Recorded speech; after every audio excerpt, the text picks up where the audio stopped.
Vas-y, Quand j'ai dit c'est la chaîne Amadje. Non, mais c'est LCI, lui, hein, voilà, monsieur lui, hein, faut pas tronquer l'histoire. Aucun historien n'a écrit que monsieur Gbagbo était c'est un syndicaliste comme bien d'autres hein, qui s'est opposé au parti unique du feu Boigny. Voilà, c'est tout.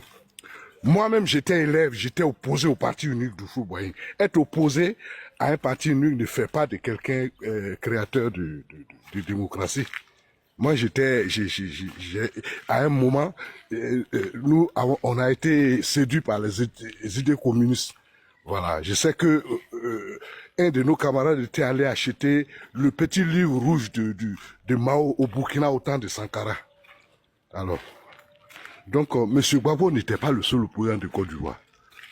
Voilà, c'était un opposant parmi tant d'autres. Voilà, les Francis Vaudier, ancien Nyonsois, Zadi Zaourou, Charles Nokan. Charles Nokan même là, Charles Nokan était exilé, c'est un grand écrivain ivoirien. En fait, il a retourné son nom, c'est Charles Conan, mais lui, il agissait par exemple à Charles Nokan. Voilà, donc M. Gbagbo n'est pas le père du multipartisme. Vraiment, il est le père de ses Alors, enfants. comment tu Mais faut définis pas lui le accrocher père ça. du multipartisme? Voilà, maintenant, quand vous définissez parlez ça? aussi, il faut utiliser... Comment tu Non, non, définis? faut fermer ton micro. Hein? Non, c'est une question Voilà, que quand je tu pose. parles... Comment tu définis le Oh, père du multipartisme? attends, petit. Alors, donc, quand tu parles d'histoire, il faut donner les références. Voilà, il faut donner les références. L'histoire, là, c'est pas une parole de grain. Quand tu affirmes quelque chose, tu dis c'est écrit dans tel livre. Et puis, on s'en va chercher. Même si on n'a pas le livre sur soi. Donc voilà, c'est pas lui le père du métier. Et quand même en 90, il créait son parti. C'était pas le seul parti, hein. Il y avait d'autres partis politiques. Voilà, c'est tout. Peut-être que lui fait trop de bruit. Voilà, parce que les histoires de brûler les bus. Non, non, attends. Attends, mon petit, attends. Parce que brûler les bus, c'est sa création. Hein. Insulter les autorités publiquement, c'est aussi sa création. Si c'est ça, en tout cas, c'est lui qui a envoyé ça. Parce que le discours politique des Ivoiriens a toujours été courtois. Un discours courtois. Et tu peux voir une vidéo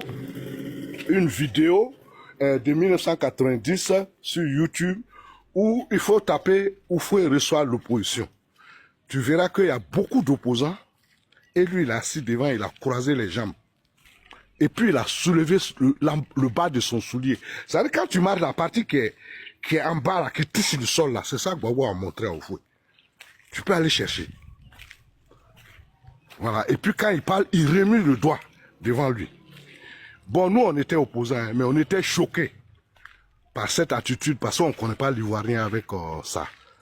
Partout, il n'y a pas un groupe ethnique où on dit aux enfants ne respectez pas les vieux. Gbagbo avait 45 ans. Oufoué avait 85 ans. Donc quand les gens l'insultent là, moi ça me dit rien. Parce qu'il n'a pas respecté celui qui pouvait être son père. Il a 45 ans, Oufoué a 85 ans. L'enfant d'Oufoué est plus âgé que lui. Voilà, c'est ça Gbagbo. Cette parole dure, sans respect à l'endroit des personnes âgées. C'est lui qui a envoyé. Nous on ne connaissait pas ça. Voilà. Les Ivoiriens sont un peuple courtois. Je ne sais pas où lui il a été, quelle école politique il a fait, mais il a envoyé le langage violent dans la politique. Voilà. Et il a enseigné les enfants de son parti avec ça. Remarque que ceux qui sont les FPI là, c'est le langage violent, les injures. Voilà, c'est ça. Donc sinon, c'est pas lui le créateur. Maintenant, s'il y a un auteur qui a fait des recherches pour dire que c'est Gbagbo qui est le créateur, le père du multipartisme, faut me sortir cet auteur-là. Voilà. Sinon, ce que vous dites là, c'est faux. C'est faux. Gbagbo n'a rien créé. Le mot démocratie, là, il existe depuis 2000 ans. Il a été créé par les Grecs. Voilà. Donc, voilà, monsieur Louis, c'est ce que je peux te dire. Maintenant, si tu as d'autres questions, vas-y.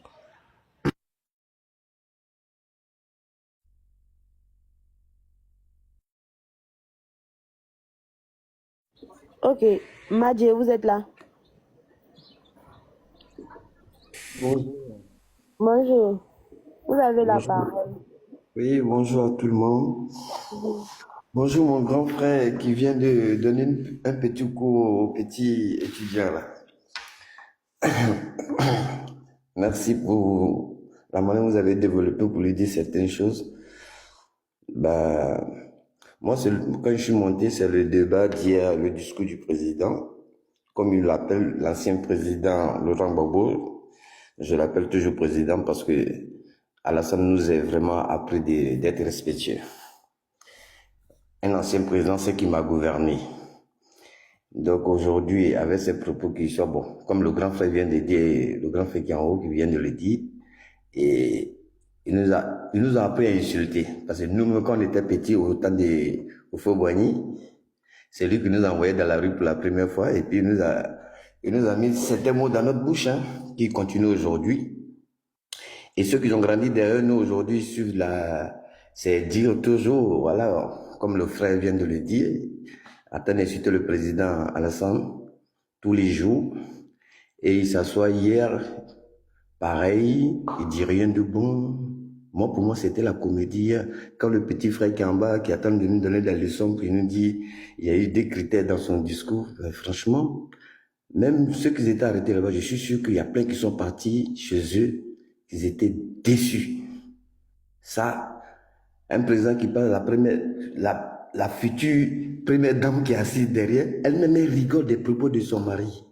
C'est grave, parce qu'il ne donne aucune leçon à l'Ivoirien aujourd'hui. Aucune leçon. Donc, moi, je serai un peu bref, c'est pour dire vraiment qu'on soutient notre président pour que nos enfants qui sont derrière nous prennent vraiment une voie pour pouvoir diriger ce pays-là demain. Franchement. Donc, je ne serai pas en plus long que ça. Courage au panel. Et puis, allons voter le 25. Mobiliser les gens pour aller voter. C'est ça qui serait la vérité pour notre président. Mais je vous remercie.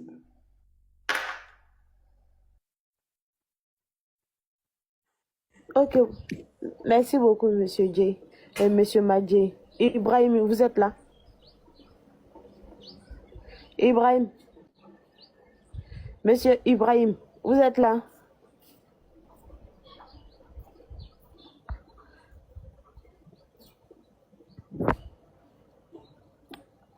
Madou, vous avez la parole. Monsieur Madou. Ok, merci bien, madame. Merci bien. Bonjour, Chomba. Bonjour à tous. Vraiment, effectivement, Chomba, tu as donné un petit coup d'histoire au petit, mais bon, est-ce qu'il comprendra? Sinon, notre génération, là, nous, l'histoire politique, en tout cas, de 90 à aujourd'hui, là, je crois pas que nous, on doit nous l'expliquer. C'est nous qui devrions expliquer ça aux jeunes. Parce qu'on a été témoins, on a été acteurs.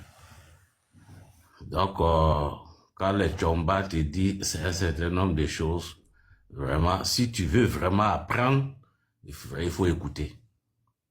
En tout cas, si tu es guidé par l'esprit d'apprendre, hein, de comprendre, bon, en ce moment-là, vraiment, il serait sage d'écouter. Mais si tu es guidé par autre chose, là, bon, là, je t'en tiendrai pas rigueur, quoi. Sinon, le premier parti politique, en tout cas dans les années 90, le premier parti qui a déposé son manifeste au ministère de l'Intérieur pour avoir son agrément dans le PIT, c'est M. Francis Vaudier qui a été le premier à déposer son manifeste. Bon, en quoi est-ce que M. Laurent Gbagbo peut être le père de la démocratie ou bien le père du multipartisme en Côte d'Ivoire? Il a été le plus... Il ne te coupe pas la parole. Mais quand on parle Non, de tu m'as coupé. Bon, Tu excuse-moi. m'as coupé. Non, il besoin de l'excuse. Il veut juste dire quelque chose. Faut laisser quand il est Quand fini, on dit, quand on est père de quelque vous chose, pouvez c'est des poser la caractéristiques. question. Est-ce que tu vois? S'il te plaît, pardon. Faut laisser les grandes personnes finir de parler. Quand on finit de parler, si tu as une motion, tu fais ta motion. Pardon. Pardon. Monsieur Mado, allons-y. Ok. En fait, c'est ce que je disais tantôt. Il dit, si il veut apprendre, il va écouter. Parce que l'écoute là, ça fait partie des éléments d'apprentissage. Parce que si tu n'as pas écouté, tu vas aller dans tous les sens. Il peut pas être, M. Laurent Gbagbo peut pas être le père du multipartisme ou bien le père de la démocratie en Côte d'Ivoire. Chomba le disait tantôt, avant même que peut-être M. Laurent Gbagbo entre en politique, mais il y avait des acteurs qui étaient opposés à Houphouët-Boigny, qui avaient leur parti politique en Côte d'Ivoire.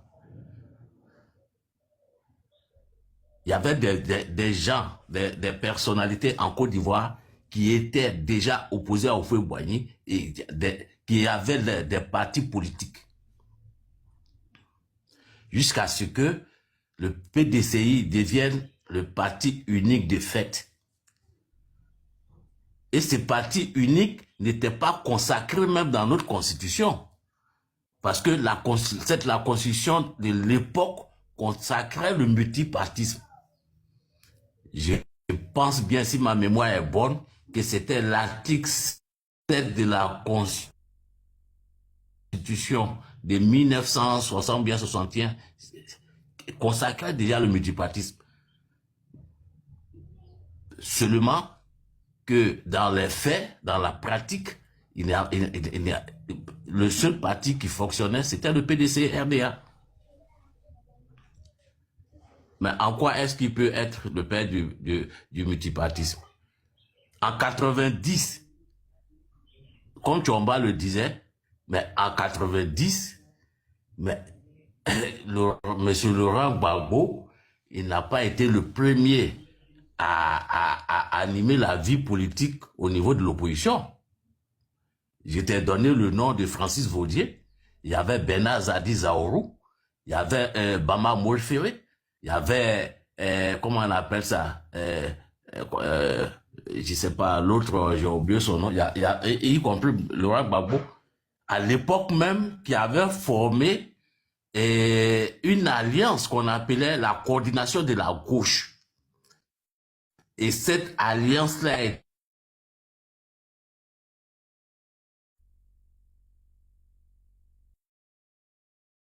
été scellée à Korogo, au domicile de M.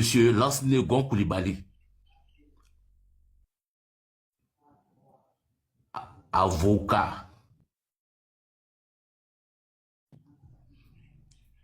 qui est parenté à M. Amadou Gon, feu Amadou Gon. Et cette alliance avait signé un protocole comme quoi il doit pas aller aux élections si certaines conditions ne sont pas remplies par le président Houphouët-Boigny, à savoir un dialogue national, à savoir les conditions des élections et autres. Et M. Laurent Gbagbo, comme à son avis, en allant déposer sa candidature contre le président Houphouët-Boigny en 90. C'est-à-dire que cette coordination de la gauche venait d'être, comment on appelle ça, venait de connaître son premier soubresaut avec la candidature de M. Laurent Gbagbo. Et quand la question lui a été posée de savoir, mais pourquoi, sachant que certaines conditions ne sont pas remplies, il allait aux élections contre le président Houphouët, il a dit que non, que les élections de 90, vraiment, étaient historiques. C'est-à-dire que lui, sachant bien même qu'il ne pouvait pas gagner les élections contre Houphouët-Boigny, mais ça faisait une publicité pour lui. C'est la raison peut-être pour laquelle ils ont mis dans l'esprit de certains jeunes qu'il est le père de la démocratie ou bien le père du multipartisme. C'est la seule chose. Hein. Parce qu'il a trahi ses camarades en allant déposer sa candidature contre le Houphouët-Boigny. Et d'ailleurs même, à l'issue de ces élections, il a voulu faire croire qu'il avait gagné. Et seulement, comme il n'avait pas encore réussi à manipuler assez de jeunes comme en 2000, donc il n'y a pas eu une crise post-électorale comme on l'a connue en 2000 et 2010. Sinon, M. Laurent Gbagbo, il n'a jamais participé à une élection et puis reconnaître sa défaite. Jamais. Contre Houphouët-Boigny, il dit qu'il a gagné. Contre Gueye, il dit qu'il a gagné. Contre Alassane, il dit qu'il a gagné.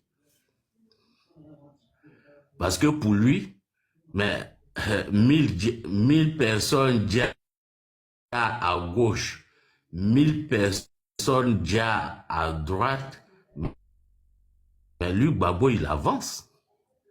Peut-être c'est un langage, peut-être, je ne sais pas, je ne connais pas votre âge, mais vous avez dû écouter ça ou bien entendre ça quelque part. Moi, Laurent Gbagbo, 1000 personnes déjà à gauche, 1000 personnes déjà à droite, lui, il avance. Il le dit et il l'a pratiqué. Parce que dans la vie, on peut dire certaines choses, mais sans mettre en exécution ce qu'on a dit. Mais ce monsieur-là, il a dit des choses graves, mais il a pratiqué ces choses.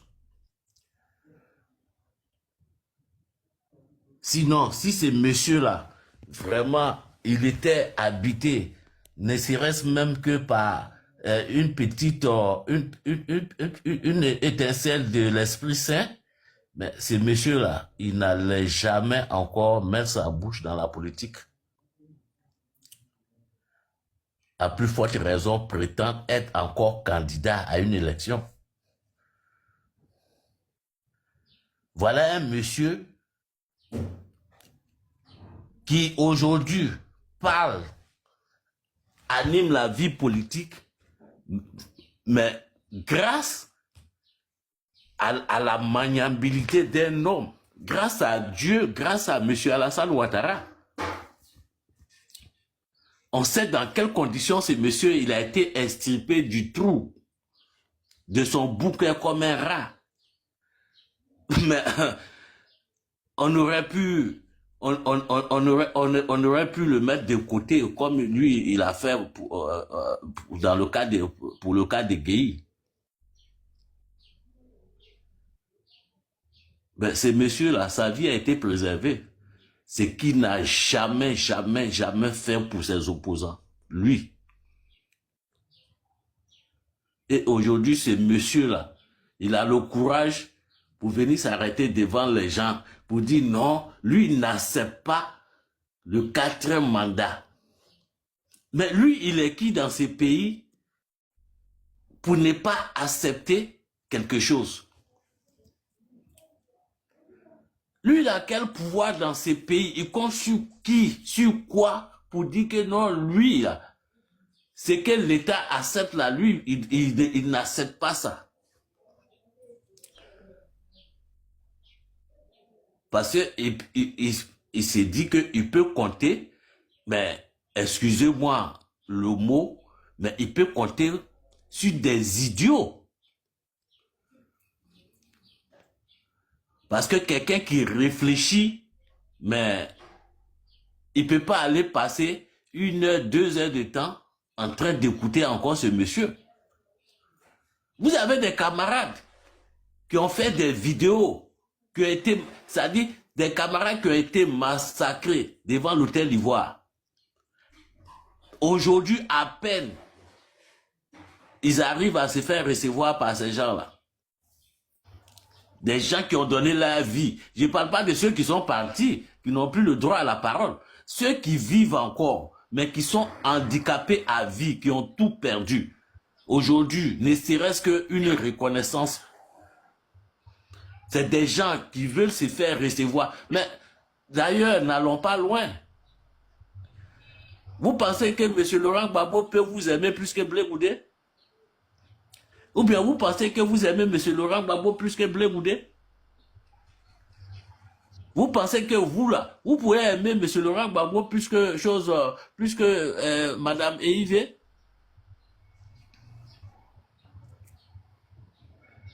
M. Laurent Gbagbo, il n'a que fait. Vous êtes des objets. C'est-à-dire, vous n'êtes même pas des objets de valeur. Vous êtes des objets, c'est-à-dire de la pacotille devant lui. C'est-à-dire que lui, pour atteindre ces objectifs-là, mais je vous dis qu'il dit 1000 gars à gauche, 1000 gars à droite. Lui, il avance. Mais c'est résumé vraiment toute la philosophie de ce monsieur-là. Bon, pour chuter, moi j'ai été FPI. Moi j'ai fréquenté le FPI. Mais ce que je vais dire aux jeunes, sachez que ces messieurs-là, c'est le... Non seulement il est roublard, mais et puis il n'est pas courageux en plus. Il n'est pas courageux. Parce que s'il avait été courageux, moi, chaque fois, vous allez l'écouter en vous disant que non, il va lancer un mot d'ordre, mais ce monsieur-là, il ne va jamais lancer des mots d'ordre. Il ne va jamais le faire. Même la sortie du procureur la fois dernière par rapport aux propos qui étaient tenus au meeting, mais il vous a recadré. Il sait. Il n'y a pas quelqu'un qui connaît M. Alassane Ouattara plus que M. Laurent Gbagbo. Il n'y en a pas. Dans Côte d'Ivoire, là. Chez nous, là, on dit que c'est quand tu ne connais pas quelqu'un, tu dis, hé. Sinon, en février 92, quand M. Alassane Ouattara était Premier ministre, c'est lui qui a démystifié, il a démystifié M. Laurent Gbagbo. Parce que M. Laurent Gbagbo pensait que dans ces pays-là, lui, on ne pouvait pas le faire arrêter. Sinon, la Côte d'Ivoire allait rentrer en ébullition. On a pris ces messieurs, on l'a foutu en prison. Poulet même n'est pas quitté sur ses œufs. Mais vous avez vu en 2011, avril 2011, on l'a attrapé ici. On l'a déposé à Korogo. De Korogo, là, on l'a envoyé à La Haye.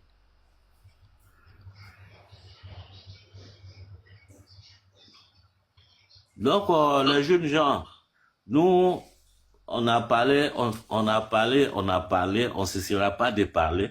Maintenant, pour ceux qui sont désespérés de la vie, là, mais ils peuvent suivre ces messieurs. Ceux qui ont envie de ces, bon, j'ai pas envie de dire le mot, de mettre quelque chose à leur cou pour machin, vous pouvez suivre ces messieurs. Mais des jeunes qui ont de l'ambition dans ces pays-là, je peux même pas, tu peux même pas, un jeune qui a de l'ambition dans ces pays-là peut pas suivre ces messieurs, c'est pas possible. Son esprit même peut pas accepter ça, son esprit peut pas accepter. Mais pour des jeunes qui pensent qu'ils sont désespérés, parce qu'il dit que quand lui il sort chaque matin, il voit des jeunes qui gagnent pas de travail, qui vont au plateau, qui reviennent. Bon, je pense que vraiment, bon, ok, madame, vraiment, merci beaucoup. Tous mes encouragements aux jeunes qui ont compris que la Côte d'Ivoire, là, les choses ont changé. Merci beaucoup. Merci bien, madame. Ok, merci beaucoup, GP. Rap game. Rap game. Merci beaucoup, M. Madou, hein, c'est très important. Merci à vous. Effectivement, ceux qui n'ont pas compris qu'ils continuent. Et selon les sacrifices de Gbagbo le de 2025. Et il s'en faut. 1000 morts libérés à gauche, 1000 morts gore libérés à gauche, 1000 morts à droite, on avance. C'est ça, ces propos. Hein. Vous pouvez laisser nous délibérer un peu tranquille. Vous pouvez laisser nous délibérer un peu tranquille. Ça suffit à la fin là. D'accord? Wow, Ouattara là. Ah, donc vous êtes, Ah, donc il reconnaît que vous êtes libérien. les gens Ouattara a tué là. Des Ibia et des Ouattara a tué là. Il faut te calmer là-bas. Quand on parle pour s'écouter. J'ai pas l'habitude de manquer de respect. Madame, aux il femmes. faut se calmer. Il faut avoir le cardio. Hein. Pardonnez. Oui, il faut avoir le cardio. Vous aurez S'il te votre plaît, temps. pardon, Thomas, ne rentre pas dans ce jeu-là. Alors, mademoiselle, quand tu montes sur un panel, il faut te calmer. Parce que c'est ça le problème de vous, les Libériens. Vous êtes mal éduqués, vous n'êtes pas éduqués. Sinon, quand on monte sur un panel, il faut savoir se comporter et parler avec respect. Donc, tu peux ouvrir ton micro, on va t'écouter. Calmement, ça ne sert à rien de crier. Parce que vous, les Libériens, là, vous êtes vraiment mal éduqués chez vous, là-bas. C'est vous qui avez toujours faim. Ou bien si tu n'as pas encore mangé ce matin, on va essayer de voir si on peut te donner le café au lait. On t'écoute. Madame la Libérienne. Tu peux ouvrir ton micro, hein? C'est vous que vous êtes plus ivoirien. Heureusement que vous êtes en train de reconnaître un peu que vous êtes libérienne. Heureusement. Heureusement, en tout cas. Heureusement que ça commence à aller. Vous commencez maintenant à reconnaître que vous êtes des libériennes. On n'entend plus rien. D'où tu peux descendre ou bien je sais pas. Ton micro.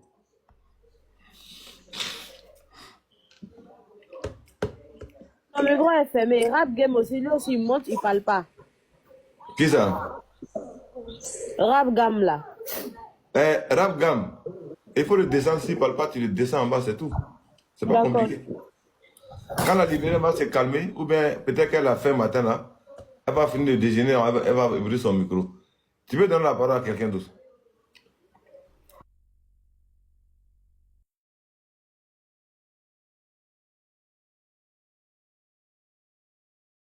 Moi, tu peux donner la parole à quelqu'un d'autre. Hein. Le temps, tout à l'heure, il va me libérer tout à l'heure. On va venir démystifier Gbagbo Laurent matin là bien, avec ces libériens là.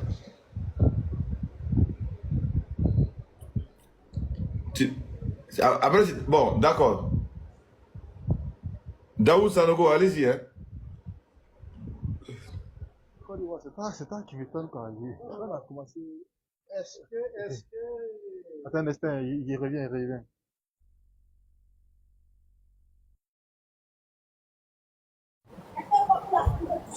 Attends, j'ai pas compris. Il dit quoi? Monsieur Sanogo, vous dites quoi?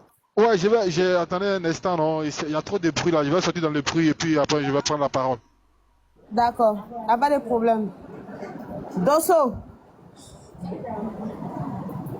Monsieur Dosso.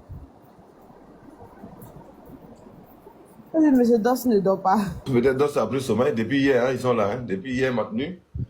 Ouais, bon, mais j'ai commencé à plus sommeil. D'accord, donnez la parole à Chomba en attendant. Monsieur Chomba.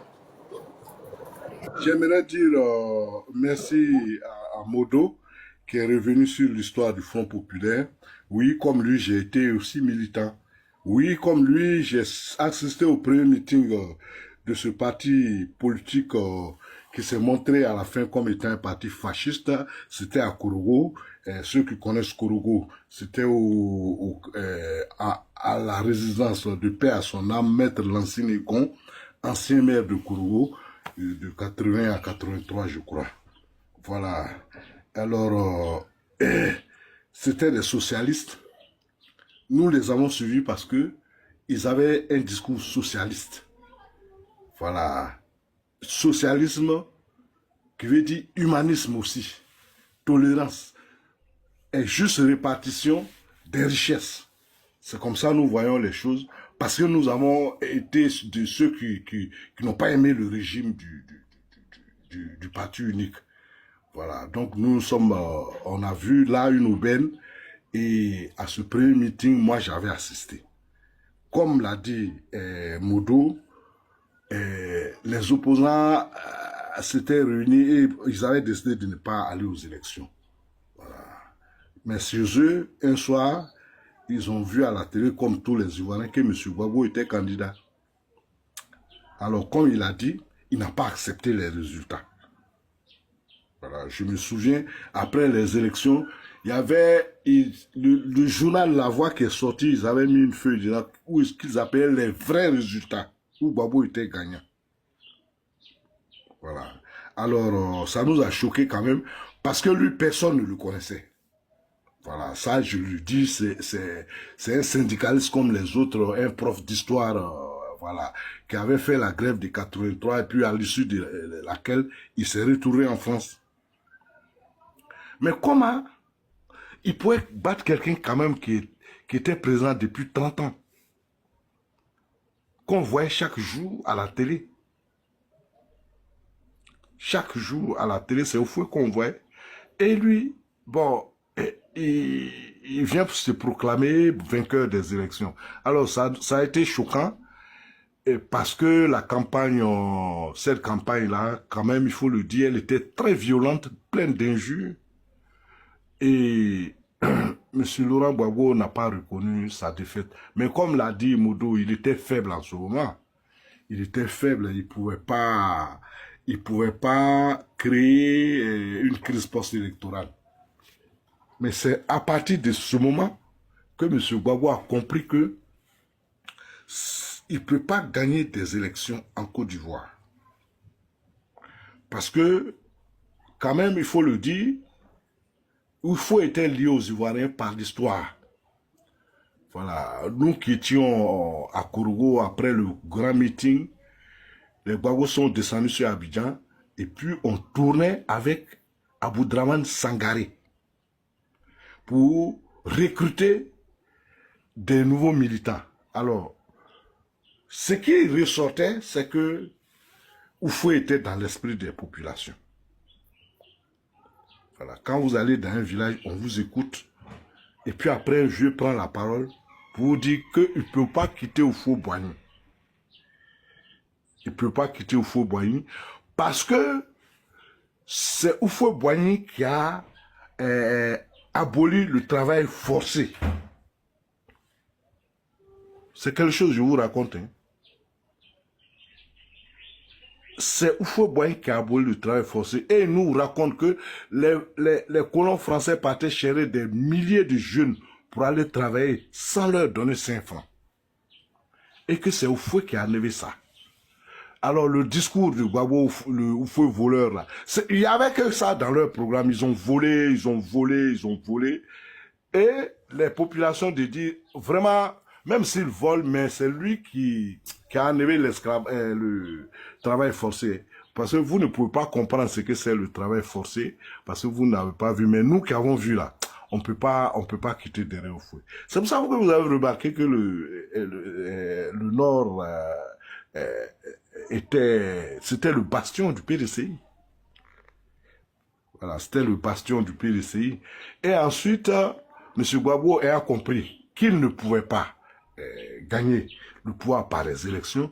Il a commencé à infiltrer l'armée et la gendarmerie en recrutant des militaires, des gendarmes. Parce qu'il s'est dit qu'un jour, il aura à les utiliser. Voilà. Et puis, en 2000, vous avez remarqué, vous avez eu l'impression que c'était comme un militaire. Parce qu'un opposant qui utilise l'armée, il avait infiltré avec ses hommes, dont un certain Lida Kwasi, qu'il a montré à la Côte d'Ivoire comme étant un spécialiste en stratégie militaire. Ils ont infiltré Gueye et ils ont mis Lida Kwasi comme conseiller spécial de Gueye. Voilà. C'est pas bon de parler des choses dures des gens qui ne se vivent plus. Mais Gueye s'est fait avoir.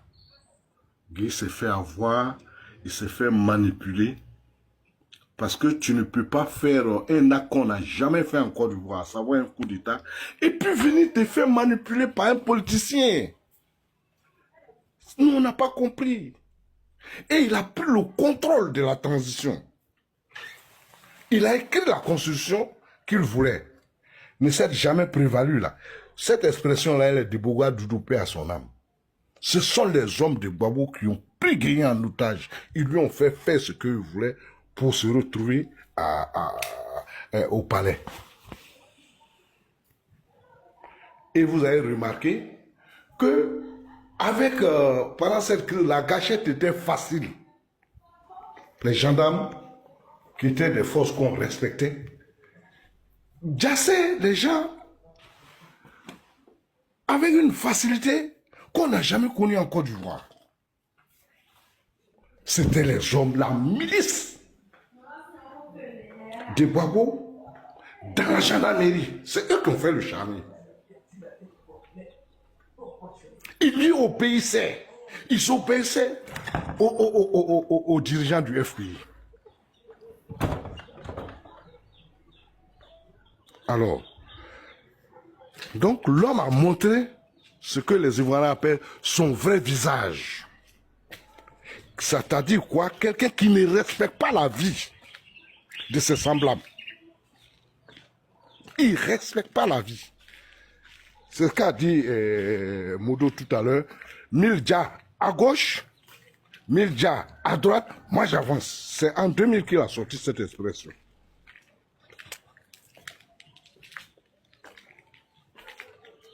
Et pour montrer que on avait affaire à quelqu'un, à un chef d'un autre type, vous pouvez aller voir la vidéo de sa prestation de serment. Prestation de serment qui était certainement le plus beau jour de sa vie politique, où Simone s'est jeté dans ses bras en pleurs avec la chaîne. Quand il a fini de prêter serment, son premier discours c'était quoi? Vous allez trouver sur YouTube. Cette constitution sera maintenue. Il n'aura pas de changement de constitution.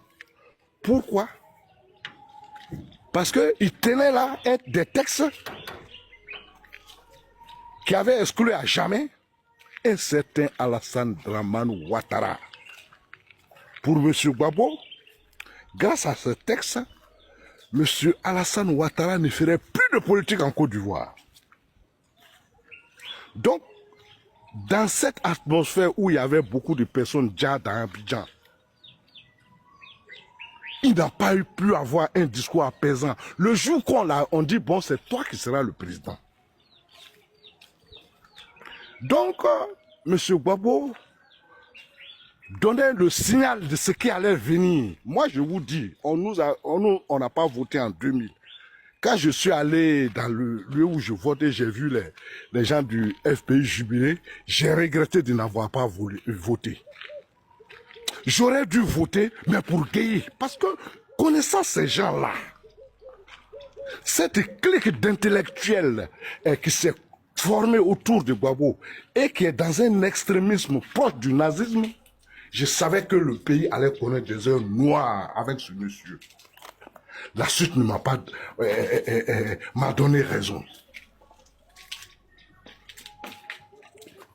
Alors, et M. Gbagbo est tombé en admiration de l'un des régimes les plus durs d'Afrique. Le régime d'un certain, comment il s'appelle, oh, j'oublie le nom, le régime de l'Angola. Je me souviens, très vite, il a demandé que des habits soient collectés pour aider des populations en Angola. Il a commencé à faire la cour au régime angolais. Voilà, et je me souviens de ce frère qui est venu parler de son église et qui a dit que, non, leur prêtre leur a dit non, les habits qu'ils doivent donner là, il faut que ce soit des habits qu'ils fassent, qu'ils soient propres et bien repassés. Ça m'a remarqué. Il a regroupé les habits dans tout le pays pour envoyer en Angola, pour sceller cette amitié avec ce régime dur qui avait connu une rébellion, l'une des plus dures de l'Afrique, hein, la rébellion de Jonas Savimbi. Ce type de régime, il y a un civil à la tête, mais c'est un régime militaire. C'est ce type de régime que Gbagbo admirait. Et il était ami des Angolais jusqu'à la fin de ce régime. Voilà, donc, du parti socialiste, du socialisme, il est parti à l'extrême droite, je dirais au nazisme. Oui, le mot n'est pas fort. Puisque les nazis, avant de s'installer quand ils se sont installés, ils ont rétabli la citoyenneté allemande. Ils ont rétabli la citoyenneté allemande. C'est ce qu'on appelait les lois de Nuremberg en 1935. Vous pouvez chercher pour voir comment des gens ont catégorisé les citoyens d'un pays. Et donc l'idéologie est revenue. Comment il s'appelle, la Sorbonne au plateau, espace public d'expression, de liberté, est devenu un espace où il y a une seule opinion qui s'exprime.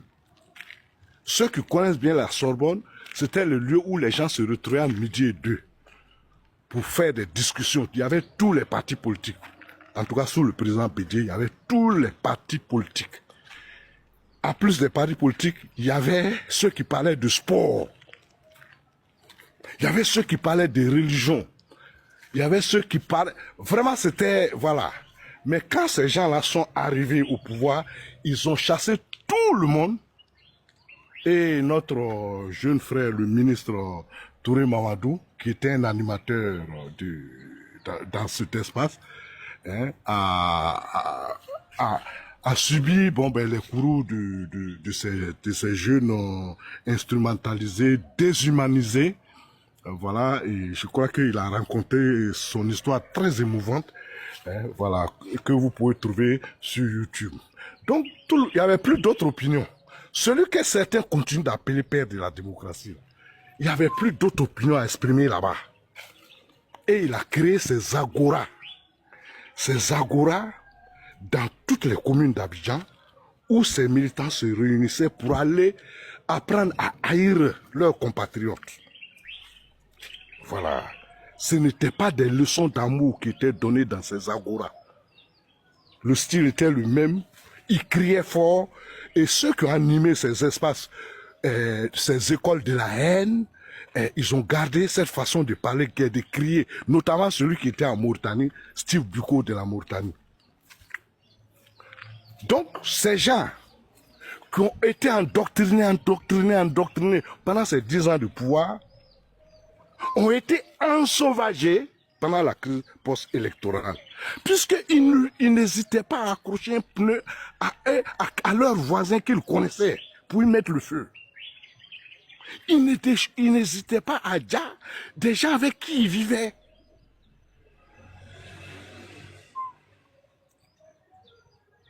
Voilà donc ce qui est arrivé, cette haine entre certains Ivoiriens qui se prennent plus Ivoiriens que d'autres, c'était pas beau. Et Mamadou Koulibaly a dit, il dit non, le PDC a inventé l'ivoireté, mais nous on l'a mise en pratique, nous, FPI. FPI. Et donc, si vous revenez au parti nazi d'Allemagne, si vous remarquez, c'est un petit parti qui a pu prendre le pouvoir par la ruse. Donc, M. Gbagbo, c'est un petit parti. Le FPI, c'est un petit parti qui a utilisé la ruse pour arriver au pouvoir. Tout le monde sait que s'il y avait un seul candidat du PDCI contre en 2000, il n'allait pas gagner. Il n'allait pas gagner. Son discours n'a jamais, trop violent, n'a jamais plu aux Ivoiriens. N'a jamais plu aux Ivoiriens. Quand il était au pouvoir, on a eu l'impression qu'il était encore à l'opposition. Il a gardé ce discours violent que les Ivoiriens n'aiment pas. Donc remarquez que le FPI, il y a des régions où ils n'ont jamais eu d'élus. Ils n'ont jamais eu d'élus.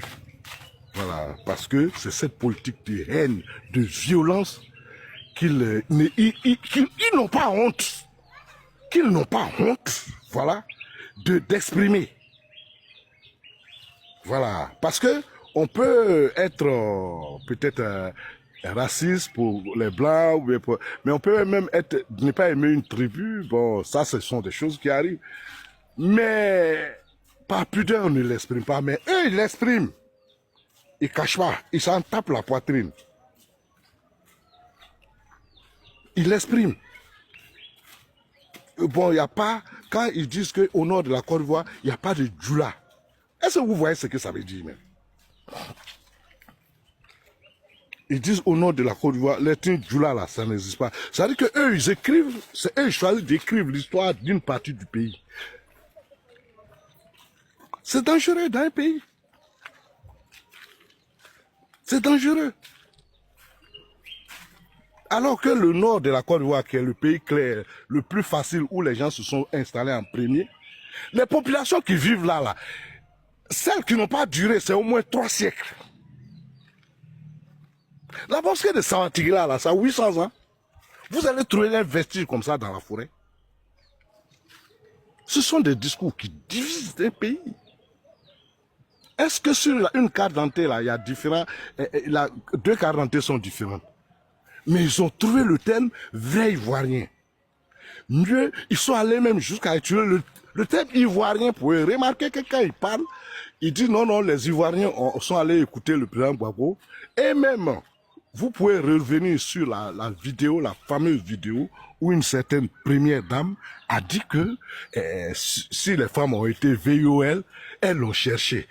Écoutez la vidéo, vous allez voir, elle a dit non, les Ivoiriens n'étaient pas d'accord que ces marches aient lieu. Vous pouvez chercher. Voilà, donc Côte d'Ivoire, je vais m'arrêter là pour permettre à d'autres de prendre la parole. C'était ma petite contribution matinale et je vais vous dire merci. Merci.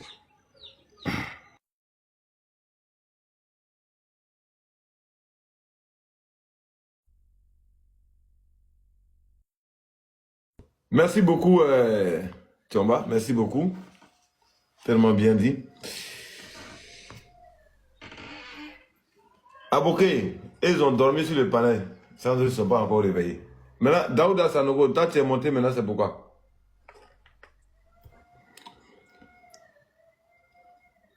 Daoud Sanogo, toi, tu étais maintenant monté, c'était pourquoi? D'accord, très bien. On va écouter, parce que c'est ça, ce monsieur-là, Babo Laurent, moi je ne sais pas, hein, c'est plus comment on va qualifier ce monsieur-là. Bon, apparemment, petit à petit, leur combat maintenant, même le PDG a perdu son combat. Puisque c'est Babo, on vient réclamer chaque jour. Donc, moi, je me dis, l'alliance là même là, je me pose des questions, ça sert à quoi? Qui demande les papas de Mamadou Touré là? Ça veut dire quoi ça?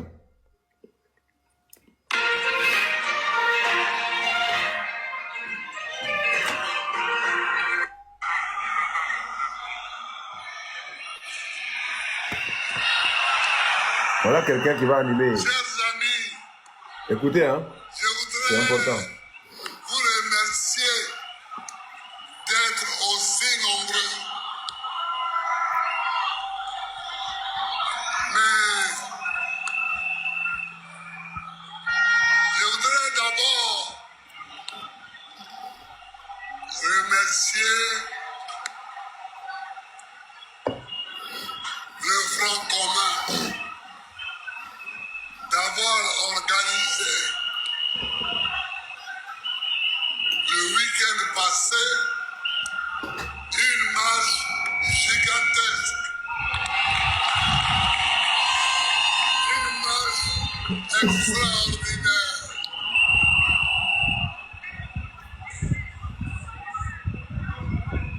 Et vous, je voudrais vous remercier, vous aussi, d'avoir participé à cette marche-là.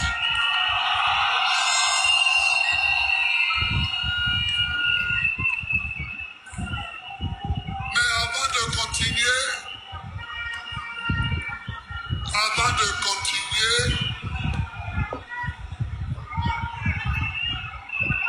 je voulais soulever un petit problème,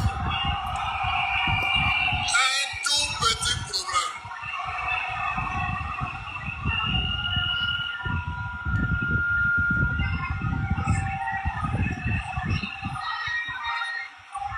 Je n'ai pas aimé